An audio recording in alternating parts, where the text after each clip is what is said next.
সুপ্রিয় দর্শক, আসসালামু আলাইকুম। যারা এই শীতের মৌসুমে, প্রায় শীত তো পড়ে গেছে, যারা চাচ্ছেন যে কি কাতলা মাছ নেবেন, জলি কাতলা, অরিজিনাল জলি কাতলা, তো তাদের জন্য এই ভিডিওটা। এটা হচ্ছে জলি কাতলা, হ্যাঁ, এটা একজ জলি কাতলা দর্শক। তো এই মাছটা নিলে ইনশাল্লাহ চাষি লাভবান হবে। এই মাছটা খুব সুন্দর মাছ, এক সাইজের মাছ। মাছটা দেখুন, একদম তেল তেল তেল তেল করছে দর্শক। তো এই মাছটা যদি কোনো ভাই নিতে চান, তো আমাদের ভিডিও স্ক্রিনে দেওয়া নাম্বারে এখনই যোগাযোগ করুন। আমরা আপনাদের বাসায় পৌঁছে দেবো ইনশাআল্লাহ। সোহেল মৎস্য খামার বিশ্বস্ত আর এক নাম। আপনারা একবার লেনদেন করে বুঝতে পারবেন আসলে আমরা কেমন লোক।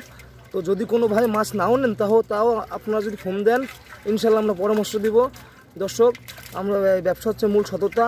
আপনারা যদি কেউ মাছ নিতে চান, তো ইনশাআল্লাহ আমরা ভালো মাছটাই দেবো আপনাদের। আপনারা আমাদের একবার বিশ্বাস করে দেখতে পারেন। ওকে, সবাই ভালো থাকবেন, আল্লাহ হাফেজ। আবার যদি কোনো দিন যশোরে আসি, তো ইনশাআল্লাহ আবার ভিডিও করব। আল্লাহ হাফেজ।